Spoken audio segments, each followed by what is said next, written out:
Right, intro. Hello!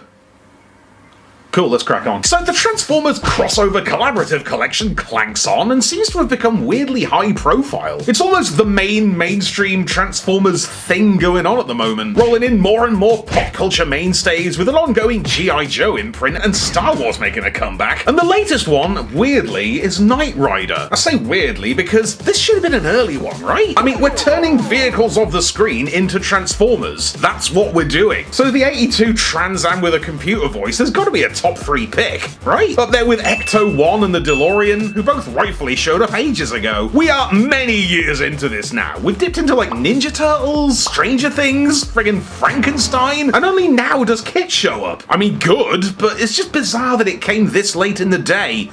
Or night. You might say it's the last night. Anyway, Knight Rider itself is, of course, that show from 40 years ago that people assume is good based on watching its killer intro in a billion YouTube nostalgia comps. That title sequence is a primo slice, if not the primo slice, of 80s retro cool, featuring a sick-ass black motor slicing through the desert at sunset to the sound of sweet synth keys. With all buttons and monitors and flashing lights, the vibes are irresistible. And the show itself was probably okay telly for the time. It's a lot of perms and denim and punch-ups and dusty California road chases and the classic story of man drives car, car drives man, fighting crime in an age when the idea of thinking computers was fanciful and futuristic and wasn't inextricably tied to the rise of global fascism and ecological catastrophe.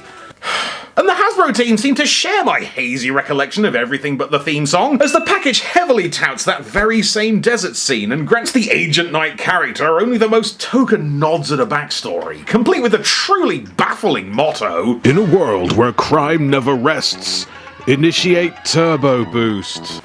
Okay, I will. That's like if Spider-Man said, "With great power, thwip." So let's at last check out the Transformer of that car what talks and does jumps and that. First of all, this is good, man. All that stuff I said about why'd it take so long? Good. I'm glad they did. They let this baby cook. Big Eartha KITT here is an unqualified stunner. Absolutely wet with timeless Trans Am cool, sleek and black like a dagger in the night. We got opening doors with tinted windows. Love the huge tail lights and the petrol cap. The black coat button hubcaps with sharp silver trim like a frisbee out of Tron. And bitch, the pop-up headlights? Forget about it. This is such a lavish little Pontiac Bandit. It's easily up there with the best TF car modes, your alternators, your masterpieces. For quality, detail, and size, it's big. I'm so glad they went bigger than deluxe for this. It's just got so much room to breathe, and it's an original mold. It's not even a clumsy repurposing or anything. There's no needling little inconsistencies or compromises. This is purpose-built as KITT. And that's not even the best bit. Lights and sounds, baby! They did it! We got that iconic oscillating red light stripe with all sound effects and a bunch of calm, dry quips locked in. I am the voice of Knight Industry 2000's microprocessor, KITT for easy reference. KITT if you prefer. Are you sure this is the right way? Very well. Thank you, sir.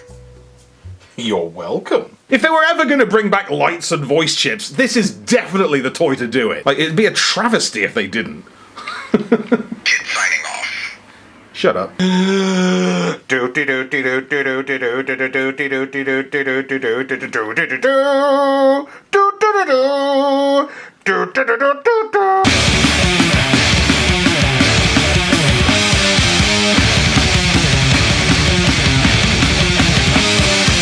Transformation's cracking, actually. Cracktually. It's accessible enough for the casual fan and satisfying if surprise-free for us vets. It just works like a jazz or a blue streak. Legs over, waist around, arms out, done. Nothing fancy, nothing but respect for that. And the chunky plastic feels so smooth and substantive. Took me a minute to figure how to properly clack the torso into the midriff, but it's finagleable. It's fine arguably. And the robot mode is, likewise, a bit friggin' obvious, honestly. But haven't they absolutely nailed it? Isn't this strapping, handsome bot precisely what it should be? It feels classical, you know? This is pretty much what I imagine when I hear the word Autobot. Poised for action, mechanical and clean cut, wheels on every limb, door wings cheeky and proud up the back, car bonnet springing out the chest like a single automotive titty. I can almost see him showing up in the G1 series, just off to Optimus Prime's left, chilling on the peripherals with Alpha Bravo and Hauler. and Timmy Mallet. Like, get a load of that Pontiac chest. That signature Firebird front looking trans-amazing, with active lights and an aggressive overhang.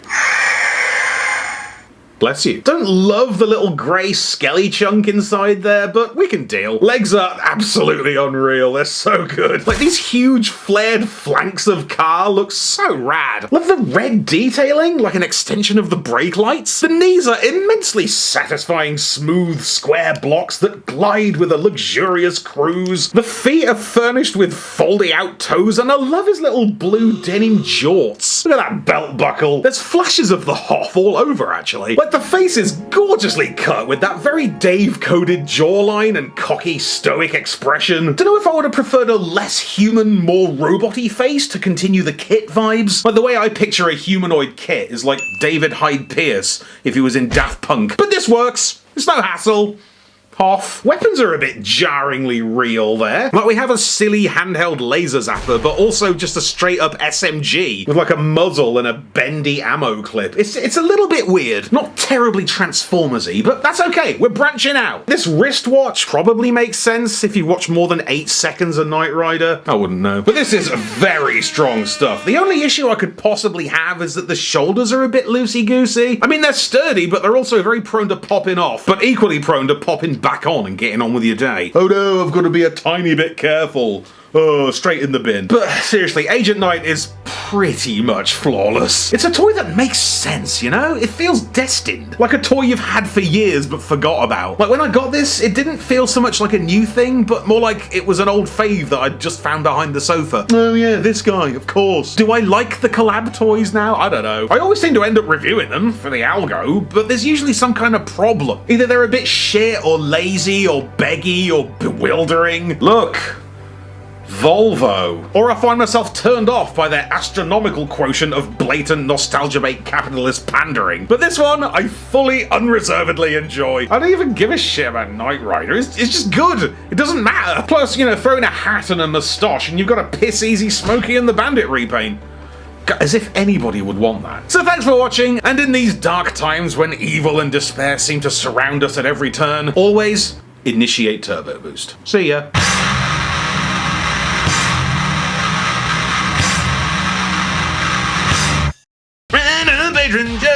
Great stuff. What a fantastic toy. Thanks for watching, gang. It's quite good fun reviewing one toy. I should do it more often. Take care of yourself out there. Huge random Satan pout-outs to Dominic Pintera. Oh man, Couch Punter Couch coming back for revenge. Alright, cheers Dominic. Thank you to everyone who supports the show. I will see you soon. Be sure to subscribe for more Thew's awesome Transformers reviews. Limited appeal, keeping it real.